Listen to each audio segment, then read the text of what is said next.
Vous écoutez Julie Taylor à Julie et compagnie.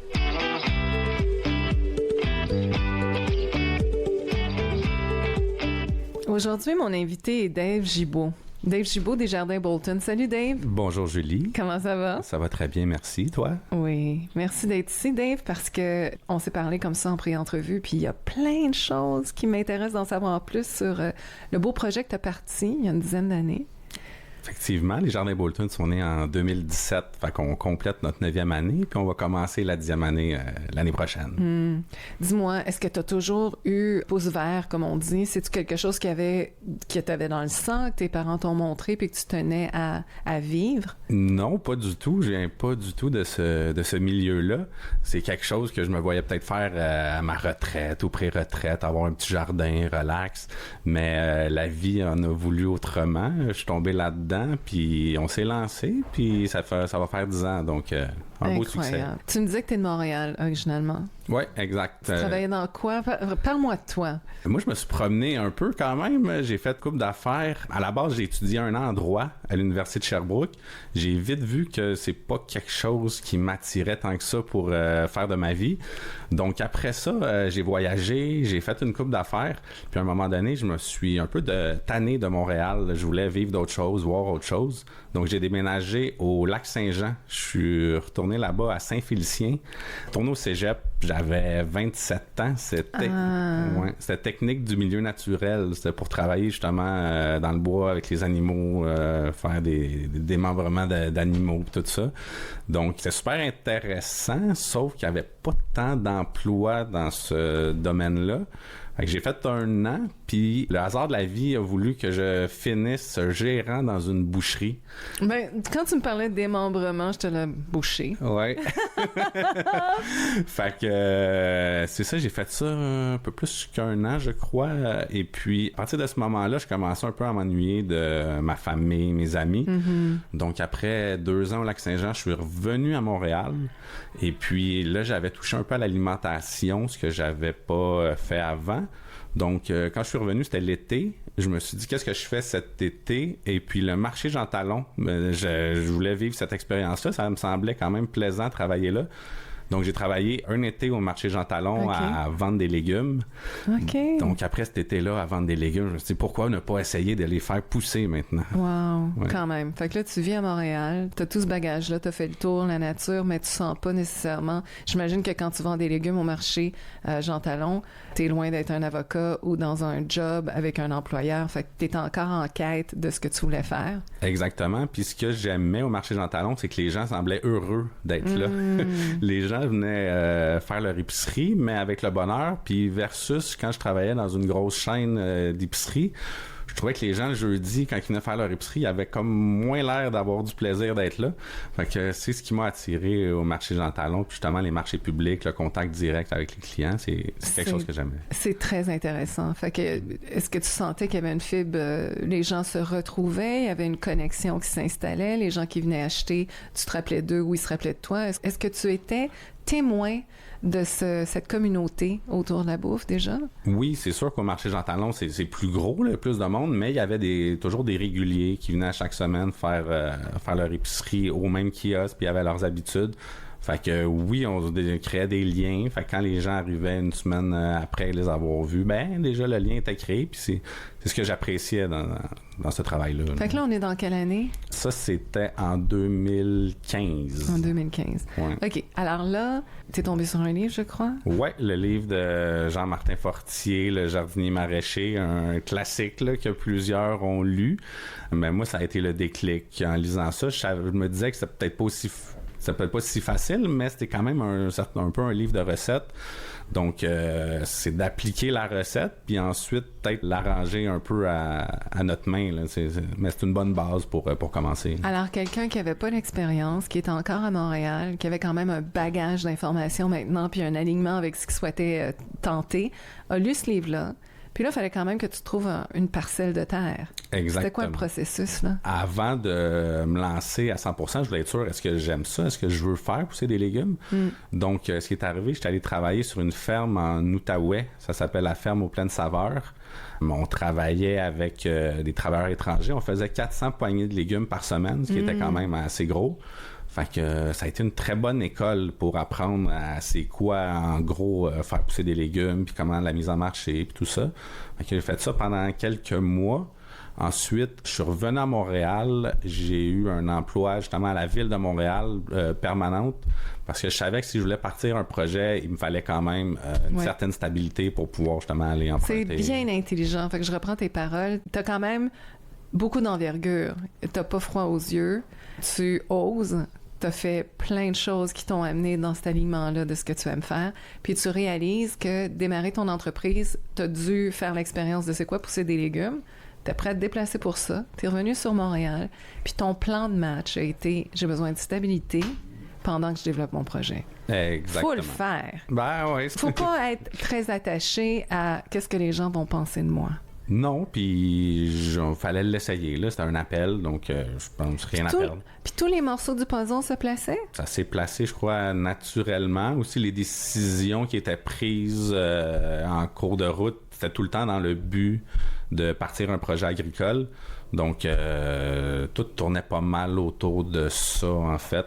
Puis justement, chez mes parents, on a fait un petit test une année, un été. Oui. On a fait un petit jardin, justement, pour voir on est-tu capable de faire pousser des légumes, est-ce qu'on aime ça?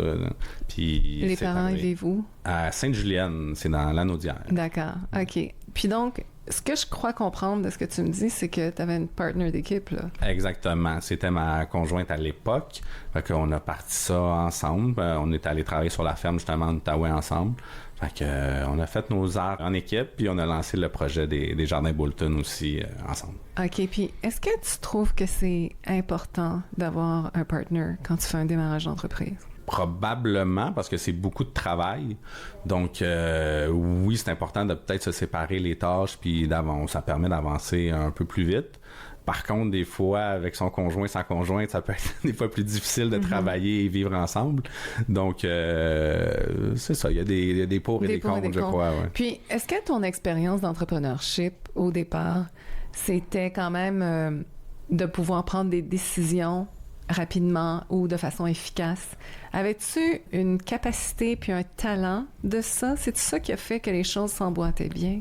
J'imagine que ça n'a pas dû nuire. J'ai pas vraiment de background en entrepreneuriat ou en études par rapport à ça. Par contre, au fil des années, beaucoup de gens m'ont dit que justement, ils trouvaient ça intéressant de voir à quel point j'avais ce côté-là entrepreneurial en moi. Fait que j'imagine que c'est naturel. Est-ce que c'est une curiosité qui t'amène à défricher, puis à voir, puis à tester? Oui, puis je pense que c'est le bonheur aussi de créer quelque chose, de mettre quelque chose en place. C'est ça, c'est de créer quelque chose de zéro, en fait. Et puis, c'est de le mettre à sa main, de voir aussi, puis de capter un peu l'énergie autour de nous, puis savoir, OK, on va aller vers ci, vers ça, justement, grâce à ce qu'on peut ressentir autour de nous. Donc, dirais-tu que tu as aussi une intelligence émotionnelle? Peut-être, je sais pas. Faut quand même, c'est ça, parce que tu parles d'énergie, il faut saisir, faut voir, faut entrevoir les opportunités. C'est comme ça que tu as vu des opportunités d'affaires dans ton évolution aussi. Effectivement, parce qu'à la base, quand le projet était parti, c'était uniquement de faire pousser des légumes, tout simplement. Je pense que le projet s'est modifié aussi au cours des années en observant ce qui se passait autour, puis en voyant un peu ce que les gens peut-être désiraient. Tu as une job à Montréal. Ouais. Tu as une collègue de travail, une conjointe. Puis là, ben, tu sais que tu veux faire ça. Tu t'en viens vers Bolton. Tu as choisi Bolton ou Bolton t'a choisi? Qu'est-ce que ça a de l'air? C'est Boltonès qui nous a choisis parce qu'en fait, on cherchait une terre agricole pour lancer le projet, mais on n'avait aucune restriction. On a regardé sa rive nord de Montréal, on a regardé sa rive sud. On regardait un peu partout, en fait. Il fallait juste trouver un endroit qui était idéal pour un projet comme ça. Donc, un terrain abordable, propice à la culture. Et puis, on a tombé sur cette maison-là à Boltonès. Et puis, ça s'est fait en moins de 2 mois qu'on a acheté. Puis, on a parti le projet au mois d'avril. Avril 2017, on a parti le projet. Puis, 2 mois après, on livrait 30 paniers de légumes. Fait que... Oh, wow! Puis, ton marché à ce moment-là était... C'était à Montréal. Parce que justement, étant originaire de Montréal, c'était plus facile de partir le projet puis trouver de la clientèle autour de nous. Fait qu'au début, c'était amis, famille, amis d'amis. Ah oui, hein? Fait que c'était comme ça que ça a commencé à l'année 1 en 2017. Ouais. Puis l'année 2 ressemblait à quoi? L'année 2 ressemblait à la même chose, sauf qu'on avait doublé le nombre de paniers qu'on faisait à Montréal. Donc là, on avait grossi un peu puis on livrait plus. Puis en fait, au début, on pensait pas que c'était possible de vivre d'agriculture à Bolton-Est. On disait c'est trop petit, il n'y aura pas le marché pour ça. Fait qu'on misait vraiment plus sur Montréal. Mm-hmm. Sauf qu'en 2018, justement, l'année 2, on a participé au lancement du marché public à Bolton-Est. Mm-hmm. Fait que ça nous a permis d'avoir un premier contact, justement, avec la population locale de Bolton-Est. OK. Écoute, je t'écoutais, j'étais toute perdue dans l'histoire, puis j'ai oublié ma prochaine question, mais ça m'arrive. Dis donc, alors, est-ce que tu as découvert qu'en grossissant ta clientèle de légumes, fruits et tout ça, il y avait un aspect marketing qu'il fallait que tu développes? Non seulement faire un réseau, mais peut-être apparaître sur des réseaux sociaux. Y avait-il une façon aussi d'offrir des recettes dans les paniers? Comment garder le client heureux? Parce que une intention d'acheter un panier peut être là, mais comme tu disais un peu plus tôt, les gens qui arrivaient jeudi à l'épicerie ont l'air un petit peu moins heureux que peut-être la clientèle des marchés publics. Alors ces gens-là, même s'ils ont la belle intention d'avoir des paniers, certains d'entre eux, est-ce qu'ils étaient capables de transformer la nourriture? Puis est-ce que toi, il fallait que tu leur offres des solutions pour les garder? Ben en fait, ouais, il y a plusieurs volets à cette question-là. C'est même moi en 2017, quand j'ai commencé à faire des paniers de légumes que je livrais à Montréal, j'avais l'impression que le modèle de panier de légumes s'essoufflait peut-être un petit peu. Mm-hmm. Je crois que ce modèle-là de panier soutenu par la communauté, ça a été très bien pour faire connaître un mouvement, faire connaître l'importance de l'agriculture locale.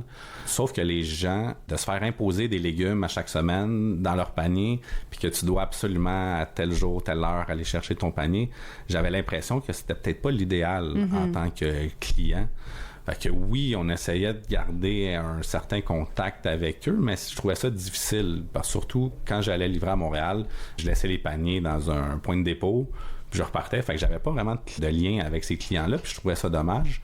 Puis justement, le taux de rétention était quand même pas parfait. Oui, c'est ça que je pense. Fait que c'est tout le temps de retrouver la nouvelle clientèle à chaque année. Et puis, c'est là que, justement, en étant plus local avec le marché public, tout ça, là, on pouvait créer un lien avec la clientèle. Dans ces années-là, on n'était pas vraiment actifs sur les réseaux sociaux, justement, parce que c'était pas tant dans notre intérêt. Puis c'est aussi du travail, là, de gérer une communauté de réseaux sociaux. Donc, ça s'est vraiment fait plus organiquement, le bouche à oreille, là, pour ce qui était de la région à Bolton-Est puis les villages alentours. C'est vraiment le bouche à oreille qui a créé la communauté autour des jardins Bolton. Là. OK. Alors là, y a-t-il des enfants dans le portrait? Non, il n'y avait pas d'enfants dans le portrait. Fait que c'était du travail vraiment ardu, j'imagine. C'était beaucoup de travail, là. Des fois, quand je repense à ça, les premières années, c'était quand même assez intense. Mais je crois que dans n'importe quel domaine, que ce soit agricole ou autre chose, quand on lance une entreprise, faut qu'on mette les heures au début à mettre en place. Là. Puis, t'es-tu découragé à un certain moment? Pas découragé, mais il y a des moments de fatigue, oui. Disons que le premier hiver, on a resté tranquille dans la maison. Ouais, on n'a pas fait grand-chose, mais c'est du travail, mais c'est ça, c'était valorisant. On est en train de créer quelque chose, bâtir quelque chose, fait que c'est normal de travailler fort. Fait qu'au sein de ton couple, il y avait aussi cet esprit-là de vouloir peut-être un legs ou bâtir ou comment tu l'articulerais? Je dirais pas nécessairement un legs, mais de bâtir quelque chose. Puis c'était vraiment le projet agricole qui est important, là, parce que c'est ça, là on est rendu un peu ailleurs avec les jardins Bolton, mais au début c'était vraiment juste la vocation agricole. Okay. Je pense qu'il y a des projets comme ça, des petits projets agricoles, il devrait en avoir partout. Il y en a beaucoup qui démarrent. Mais tu sais, ça c'est difficile des fois à perdurer dans le temps parce que justement, c'est beaucoup de travail et tout ça. Mais nous, je pense qu'à Bolton-Est, justement, ça a été favorable, la situation socio-économique. Les gens aussi nous ont encouragés, nous ont supportés pour partir. On avait des bénévoles qui venaient nous aider parce qu'on sentait que une bonne partie de la population à Bolton-Est voulait garder ce projet agricole-là chez eux parce que justement, ils étaient contents d'avoir accès à la nourriture. Ça fait un certain temps maintenant que tu es dans la région. Je sais pas si tu trouves qu'il y a une saveur un peu différente à Bolton-Est que de Bolton-Ouest peut-être, ou Knowlton encore, ou Iron Hill. Il y a des valeurs, je crois, qui se rejoignent, mais je pense aussi que chaque secteur attire un peu sa clientèle selon sa personnalité ou ce qu'elle offre. Est-ce que je me trompe? Non, je pense que c'est vrai. Là. Chaque, justement, petit village a un peu sa personnalité. Si je peux parler de Boltonès, c'est ça. Moi, on a commencé en 2017. En 2017 aussi, il y a un OBNL qui est le Rucher Boltonois qui a démarré ses activités. On avait une autre ferme aussi en face de chez nous qui était la ferme 785 qui était gérée par une certaine Nathalie. Donc, on a tout commencé en 2017. Fait on dirait que ça a comme créé une synergie aussi à Boltonès de projets locaux. Puis c'est ça, il y avait de plus en plus de nouveaux arrivants, des gens qui arrivaient de Montréal, des pré-retraités, retraités. Donc, ça a comme créé vraiment quelque chose, puis autour de différents projets à Boltonès. Puis on s'est tout entraidés, puis je pense justement tout le monde en sortait gagnant de ça. Là. Fait que ça, c'est 2017. On est bientôt en 2026. Est-ce qu'il y a eu une évolution de cette énergie-là? À quoi ça ressemble comparé à cette époque-là? Ben, je pense que oui, justement, parce que là, on commençait à tout mettre en place. Mais là, je pense que Boltonès, de ce que j'entends, c'est rendu quand même un pôle que les d'autres villages alentours, ils trouvent que on est beaucoup d'énergie à Boltonès, il se passe des choses, ouais. Un festival, on a plein de... Ouais. Fait que, non, on a réussi à créer ça, mais encore une fois, je pense que c'est avec une bonne base des résidents de Boltonès, puis il y a beaucoup de bénévoles qui participent à mettre tout ça en place, les gens encouragent le local, fait que... Est-ce que la variété, c'est pas unilingue, le Boltonès? Non, c'est bilingue, je crois, si je me trompe pas, c'est que justement, il y a plusieurs années, il y a 10-15 ans, je crois que c'est majoritairement anglophone. Il y a une vague francophone qui est arrivée à Boltonès, donc je crois que ça a changé, c'est rendu majoritairement francophone qu'anglophone. Mais justement, un des défis que j'aimerais ça, c'est justement de réunir ces deux communautés-là qui ne se mélangent pas nécessairement toujours, malheureusement. Je suis tellement d'accord avec ça. Mais c'est-à-dire que moi, ce que j'apprécie de Knowlton, en particulier, je parlais pour mon patelin, c'est qu'il y a une ouverture à l'autre langue. Les anglophones se prêtent très facilement à faire une entrevue en français avec moi. On cherche pas la perfection. On cherche... Il y a une fierté, il y a une façon de s'auto-gérer ici qui est par le volunteering ou le bénévolat ou la proactivité. Et c'est fantastique. La communauté s'organise vraiment très bien. Puis, plus récemment, il y a eu un beau boom post-COVID et je continue de souhaiter que ces communautés-là transigent ensemble, puis communiquent ensemble, puis voient les points communs. Parce que c'est ça qu'on voyait beaucoup avant, même s'il y avait les deux communautés, les points communs les ralliaient. Là, je ne sais pas, on dirait que ça brasse un petit peu plus avec ce qu'il y a dans l'air. Et je suis vraiment heureuse d'entendre que toi aussi, c'est important pour toi d'unifier ces communautés-là. Je pense que c'est important, justement, parce que oui, il y a une vague quand même qui est arrivée, justement, francophone. Je pense une vague aussi beaucoup de Montréal ou Rive-Sud de Montréal. Des gens, justement, qui ont quitté la ville peut-être pour arriver en campagne puis ressentir, justement, ce sentiment-là de communauté puis de connaître son voisin puis de parler à tout le monde.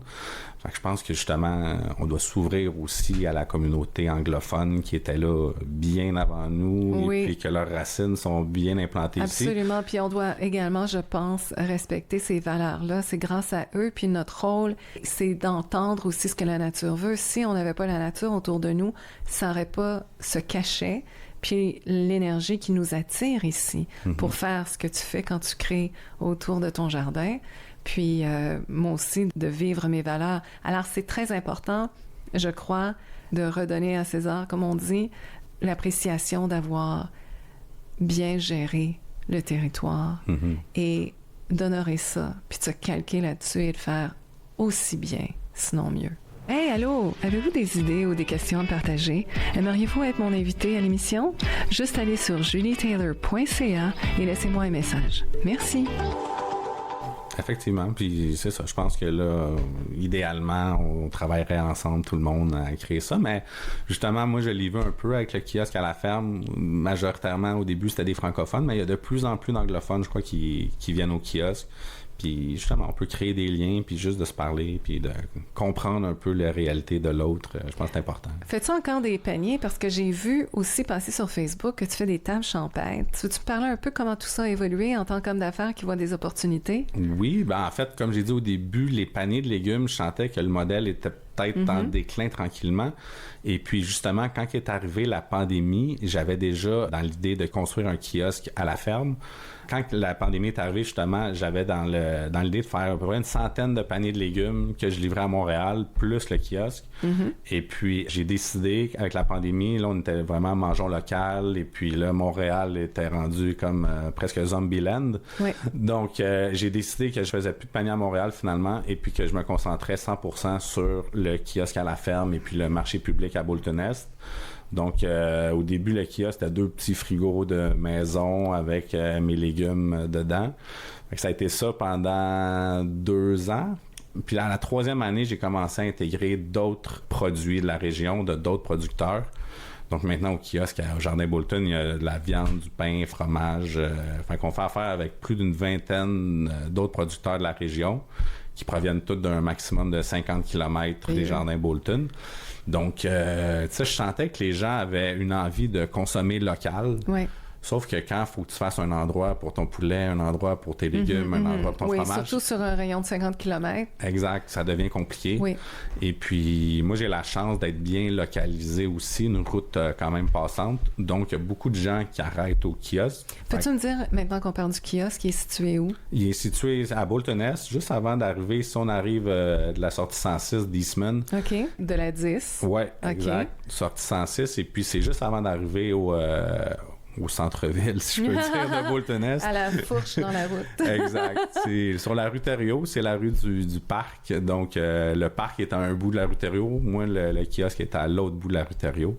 Donc, c'est ça, il y a beaucoup de gens qui passent. Fait que ça permet justement, des fois, d'autres producteurs, la mise en marché peut être plus difficile là, quand tu es dans le fond d'un rang, puis c'est pas pareil. Fait que de mettre les produits au kiosque, je pense que c'est bénéfique autant pour les producteurs que pour les consommateurs qui retrouvent tout fait que pendant qu'on parle du kiosque puis où il est situé, au cas où quelqu'un entendait ça puis était très curieux de lever l'angle puis y aller tout de suite, as-tu une page internet où on peut retrouver l'adresse du kiosque puis une façon de s'y rendre? Ouais, c'est la page internet, c'est lesjardinbolton.com. Puis on est aussi actif Instagram et puis Facebook de plus en plus. Fait que si les gens veulent suivre, c'est des belles options. Puis sinon, il y a aussi l'infolettre qu'on peut... On peut s'abonner à l'infolettre. Ouais. OK, fait que lesjardins Bolton, BOLTON.com. Exactement. Bon, on a fait la plug, on va en répéter à la fin. C'est fait. Et donc, attends, tu me disais, fait que là, en tant qu'entrepreneur qui s'écoute puis qui voit les opportunités, tu savais que le panier était peut-être un peu, c'était peut-être rigide comme formule. Tu voulais faire le kiosque. Comment tu as pricé tes choses? Comment tu es allé chercher les autres fournisseurs? Est-ce que c'est des cold calls? Qu'est-ce qui était derrière ça, là? Oui, c'est exactement ça. J'ai commencé à appeler d'autres producteurs justement de la région pour rajouter leurs produits au kiosque. Fait que tranquillement, pas vite, ça s'est fait. L'offre s'est bonifiée à travers les années au kiosque. Fait que maintenant, c'est ça, c'est rendu, les gens peuvent faire une petite épicerie et puis de produits locaux. Donc, c'est comme ça, là, tranquillement, pas vite, bon, ça s'est fait. L'expérience, OK, c'est une soirée de pluie battante, je viens de me taper l'autoroute, j'arrive près de chez moi, je pense à arrêter, m'acheter des choses. Mettons que j'ai besoin des choses de base, là, j'ai pas été au chalet depuis 2 semaines. Ouais. C'est quoi mon expérience? J'arrive et c'est dans une petite maison? Dépendamment. C'est un bâtiment ouvert. OK, d'accord. Dans les heures les plus achalandées, on a toujours quelqu'un sur place. OK. Avant, justement, au début, quand c'est parti, c'était uniquement en libre-service. OK. Donc, fait que les prix sont indiqués sur chaque aliment. Les gens choisissent les aliments, laissent l'argent où? Oui, il y a une petite boîte que les gens peuvent mettre l'argent. Avant, c'était juste de l'argent comptant que les gens pouvaient mettre. Ouais. Fait que là, avec le temps, 2 années après, on a rajouté les virements Interac. Après ça, là, en tout cas, là, présentement... Donc, tu peux faire un virement à partir d'une application quand ils sont encore sur le site? Oui, exact. Sur le lieu, sur ton endroit? Oui, à travers leur banque. Ils font ils calculent leur affaire. Mais maintenant, il y a une tablette avec tout ce qui est dans le kiosque se retrouve là. Fait que les gens, par eux-mêmes, peuvent ils mettent les produits qu'ils prennent. Ça se calcule tout seul. Puis à la fin, les gens peuvent payer avec une carte débit même. OK, tu me dis que ça se calcule tout seul. Est-ce qu'on scanne? Non, pas besoin de scanner. Tous les items sont là. Donc, disons qu'on prend du lait de lapin. Ah oui, OK. Fait qu'on écrit lait, le lait est là, on clique dessus. Je vois, puis bien. OK. Ça s'ajoute automatiquement. Donc, il y a une liste, je vois. Ouais. Du lait de lapin? Oui, entre autres. Incroyable. Fait que, comment tu traites un lait de lapin? Ah, le lapin, non, pas lapin, la pinte. OK! Laisse ça, OK, non, je veux que tu le laisses. Bon, la pinte. OK, moi, Oui. je connais la pinte. Je l'achète au marché Atwater. OK. OK, d'accord. Fait que tout est là. Donc, tout est là. Les gens, c'est ça, ils peuvent payer par eux-mêmes, soit en argent comptant, soit avec une carte. Et puis, ben voilà, c'est quand même assez facile d'utilisation. Fait qu'il y a des viandes, il y a des œufs, des Ouais. légumes, des fruits. Ben, des fruits. des fruits aussi. Ouais. Oui. Ben, En nous, on saison, produit ouais. des bleuets, OK. mais on s'approvisionne aussi avec un autre producteur qui est au marché public à Boltonès. Fait Ouais. que fraises, framboises, avec les... Y a-t-il des produits finis? Oui, il y a des produits compotes, transformés. des- Ouais. Là, justement, dernièrement, parce que là, c'est l'automne, j'ai le temps. Ouais. J'ai Tu goûtes à tout? Oui, on a fait des tartes, des quiches, des confitures. On a aussi des lasagnes, des Quand pâtes tu au dis poulet. on, Ben, c'est moi avec un chef de la région. d'accord. Parce que, oui, c'est ça, j'ai pas l'expertise encore pour faire du prêt-à-manger par moi-même. Mais je participe. Ça, justement, je trouve ça intéressant de toucher un peu. Fait que, est-ce que je sens qu'il y a beaucoup de joie, beaucoup de plaisir, beaucoup de liberté, même si ça demande une discipline exceptionnelle, j'imagine, de réaliser tous ces objectifs-là. Est-ce qu'il y a du stress? Oui. Parce que je te regarde, là, tu as l'air d'un gars qui vit bien ça, mais c'est quand même plusieurs choses mises en place. Oui, ben, on me donne souvent le commentaire que j'ai pas trop l'air stressé. Effectivement, je pense que j'essaie de pas trop être stressé dans la vie, parce que ça reste juste des carottes. Mais, tu sais, depuis 3 ans, je dirais 3-4 ans, j'ai comme pris mon air d'aller, là, quand même. Là. Je sais où je m'en vais. Les erreurs ont été faites. Ouais. Fait que la mise en place est faite, puis là, on est plus sur une aire d'aller, puis c'est moins stressant. Tu sens-tu qu'il y a plus de spiritualité, où il y a un sens de par l'expérience, que les choses se placent, qu'il y a une force organisationnelle qui fait que des fois, on peut respirer, puis attendre le prochain filon? Ouais, ben je pense que justement cette année, c'était un peu mon défi, c'était de mettre en place une équipe qui était là pour le long terme, puis sur lequel je pouvais m'appuyer puis déléguer sans être en charge de tout justement. Et puis moi je suis chanceux, j'ai jamais mis une offre d'emploi, je pense, pour travailleurs agricoles. Les gens viennent à moi. Fait que je pense que justement, il y a quelque chose qui s'est créé à Boltonès, puis justement le bouche-à-oreille, tout ça, puis les gens semblent heureux de travailler au Jardin Bolton. Fait que je suis chanceux, souvent les gens quand ils travaillent, ils restent pour plus qu'une année, donc j'imagine que c'est pas si déplaisant. Fait que passé le kiosque, il y a maintenant les tables champêtres. Ça a commencé par une idée. Ouais, ben les tables champêtres, en fait, sont nées de l'idée des pizzas qui avaient été commencées, elles, l'année dernière, en 2024. Les pizzas, elles, ont été mises en place justement pour répondre à un besoin de la communauté, je crois, parce que, justement, depuis 2020, il y avait plusieurs nouvelles familles qui venaient s'établir à Bolton-Est. Puis souvent, le commentaire de ces familles-là qui passaient au kiosque, c'était qu'elles étaient toutes seules, que leurs enfants n'avaient pas d'amis, puis qu'il n'y avait pas d'autres familles à Bolton-Est. Donc là, moi, j'ai mijoté, je me suis dit, qu'est-ce que je peux faire pour faire en sorte que ces gens-là se rencontrent? Puis c'est là qu'est née l'idée des vendredis pizza. Fait que moi, je pensais au début faire 10-15 pizzas par vendredi, puis that's it. Mais non, finalement, justement, le bouche à oreille c'est fait. De 2-3 semaines avant de faire la première édition, j'ai commencé à en parler un peu aux gens qui venaient au kiosque. Puis là, je sentais qu'il y avait vraiment un buzz autour de ça. Fait que tu faisais combien de pizzas? Ben, la première année, l'année dernière, on a fait en moyenne une centaine de pizzas par vendredi. Puis même le premier vendredi, on avait fait 90, puis on n'avait jamais fait ça de notre vie, là, des pizzas. Hey. Fait que mettons que c'est ça, c'était à mettre en place. Puis maintenant, de là, t'as les tables champêtres. exactement. Fait que là, à la fin de l'année passée, les tables champêtres, c'était quelque chose que j'avais déjà en tête, mais que c'est quand même un gros projet à mettre en place. Je pense qu'il fallait avoir des bonnes bases. Puis justement, les pizzas ont été une bonne base pour lancer les tables champêtres. Fait que l'automne passé puis l'hiver au complet, je travaillais à temps plein à mettre en place les tables champêtres. Fait que ça, c'est un événement dans un champ Ouais, où on va servir de la nourriture. Les gens ont qu'à se procurer des billets, exact. puis ils font une rencontre de leur communauté ou de la communauté autour de la table à ce moment-là. Ouais, pour moi, c'était vraiment important que la table champêtre, quand je regardais un peu ce qui se faisait déjà dans les tables champêtres, il y avait beaucoup d'événements que c'était plus style restaurant. Que les gens, c'était à l'intérieur, puis les gens avaient une table avec, soit avec chérie ou la famille. Et puis moi, je voulais vraiment que ce soit un table champêtre, fallait que ce soit dans le champ. Fait que je voulais que ce soit à ciel ouvert. Et puis, je voulais que ça soit un lieu de commun, justement. Donc, c'est une grande table où 50 personnes s'assoient. Et puis on échange avec les autres convives, on peut partager. Puis c'est des plats à partager aussi. Donc les gens partagent et puis justement ça crée des beaux moments. Puis quand les gens quittent, le commentaire qu'on a souvent, c'est ils ont justement passé une soirée à parler avec des gens qu'ils connaissaient pas, qui auraient peut-être pas nécessairement parlé non plus en dehors de là.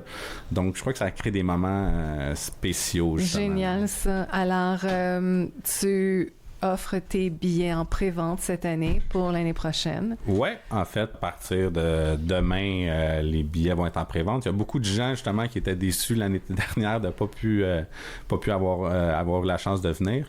Parce que c'est ça, ça n'a pas été long on a été complet assez rapidement.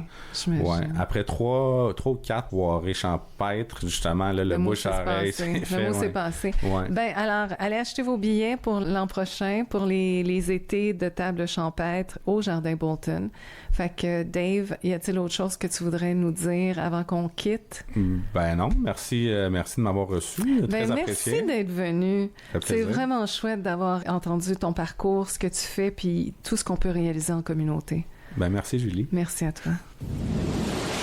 Cette chanson Catchy Positive Upbeat Pop par Fred Bound de Free Music Archive est licenciée CC BY.